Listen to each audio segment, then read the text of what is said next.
Hi, I'm Sailor Eric. Chicago has many harbors across an extensive lakeside. On this episode, we will experience sailing a Pearson 323 as guests out of Jackson Park Harbor on the south side of Chicago. We will talk about the harbor facilities, how the boat is laid out, and how she handles under sail. As a bonus, I was granted access to a very cool and rare sailboat, which happened to be docked near us in the marina. You'll get a quick tour. So let the fun begin. Jackson Park is a smaller harbor in Chicago, but this marina has a higher level of community, activity, engagement, and acceptance than most others. Membership to the yacht club is extremely affordable, to the tune of a 3-digit annual membership fee. The harbor is well protected, and the 115 slips support 25-foot to 40-foot boats. The depth chart suggests 8 to 10 feet of depth, but dredging is a continuous process here in Jackson Park, and I think 6 to 8 feet is more likely correct. There are easy-to-see shallows outside of that channel. There is a fuel dock with pump-out facilities on the northwest side of the harbor. There are bathrooms with showers available in the Harbor Master facility and additional bathrooms with showers for yacht club members. Sailing Vessel Callie is the name of this well-maintained Pearson 323 that we would be sailing on this day. If you want to learn more about what is behind the boat's name, view episode 9, where Carmen was a guest on Silverheels, my Pearson 424 catch. Oh, wow. That's beautiful. The sailboat looks clean, well-equipped, and organized. A quick scan catches a furling jib, a mainsail with sailbag system, an open cockpit, and appropriate life-saving equipment such as a life sling. The lines are properly stowed, and she looks ready to sail. From sailboatdata.com, you can see that a Pearson 323 is 32 feet in length with a 10-foot beam and weighs almost 13,000 pounds. She carries 470 square foot of sail and has a fin keel with rudder on a skeg. I'm a fan of this keel design. I liked Callie's interior with a good mix of storage, safety, and comfort. The interior is laid out with the engine under the companionway, a nav desk opposite the galley in the aft cabin, settees on either side of midships, a composting head in the starboard forward quarter opposite a storage locker, and a V-berth forward of that. The deck looked organized, with a locker for anchor rode, the whisker pole properly stored along the port stanchions, 2 winches on the mast for raising halyards, but not enough cleats or anchor points for my liking, a boom vang, a windstrom on the boom for reefing with a complimentary ram's horn. There were a couple of door rads and hatches for ventilation. I was really impressed with the port lights, which looked to have been replaced and were very clear. In other words, not sun damaged. Working back to the cockpit, you can see the tracks for the jib fair leads, an easy-to-access traveler, a wheel helm station with a binnacle, 4 windstrums to support managing sheets or the furling line, a ratcheting backstay to easily apply or release backstay tension, a propane locker and access to the emergency tiller stock.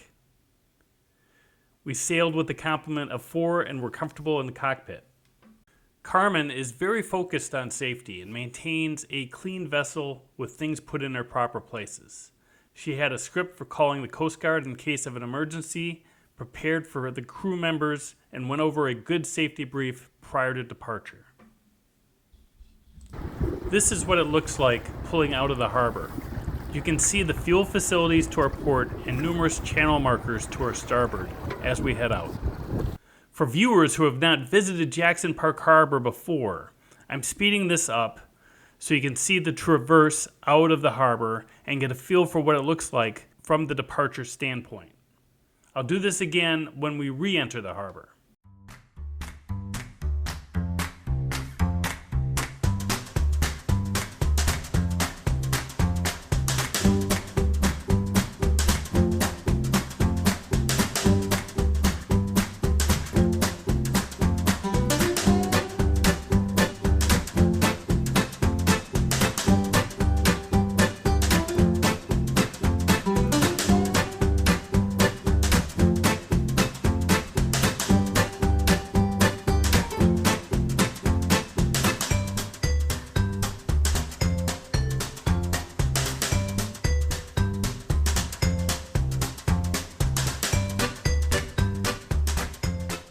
here, we raised the sails. The sail was sporty, with about 12 to 13 knots of wind coming from the east. We headed north along the shoreline and found it to be bumpy, with a confused sea state as waves from the east were reflecting off the shoreline. We subsequently headed southeast to claw away from the shore, which also promised to give us truer wind, untainted by the warmer Chicago landmass to our west. We played with the jib fairleads and the main halyard to get better sail trim, and then worked our way back home on a broad reach point of sail. The Pearson 323 performed well. She was fast for her size and sturdy. Her 13,000 pounds of displacement offered a safe and comfortable ride in these conditions, and her rigging made her easy to manage. Her Captain Carmen was a pleasure to sail with. As promised, I wanted to show you the perspective of our re-entering the harbor, in case some of you viewers have never been to Jackson Park.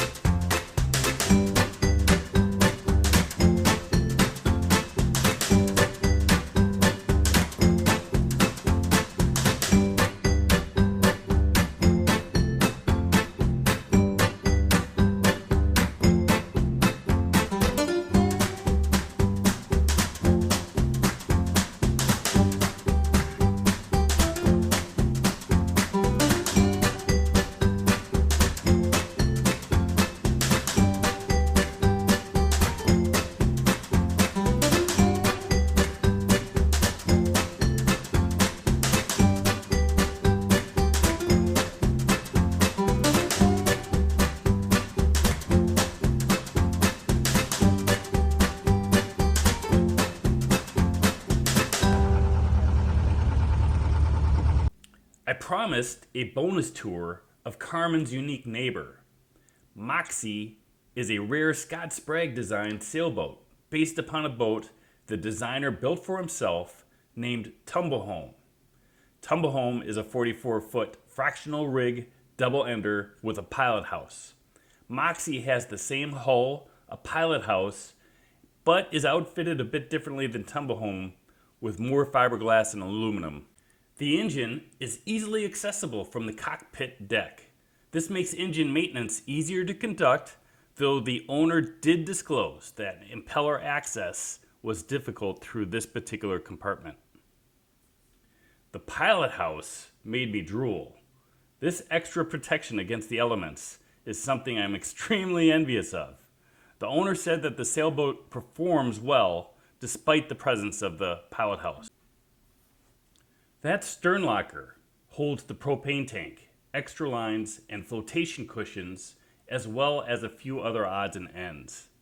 Down in the cabin, on the port side, is a large dedicated space for the navigation desk, with the galley positioned opposite it on the starboard side. The main cabin area, with excellent brightwork, has ample space to eat or sleep, and is outfitted with what I believe was a propane furnace. The head is a composting one located forward. Lastly, from the deck looking into the anchor locker, you can see plenty of room for anchor rode. The mast looks sturdy with 2 sets of spreaders. This sailboat's unique design and outfitting taps into the dreamer in me. So thanks for joining me on this day in Jackson Park. If you enjoyed the content, please press that like button now. And thanks for watching.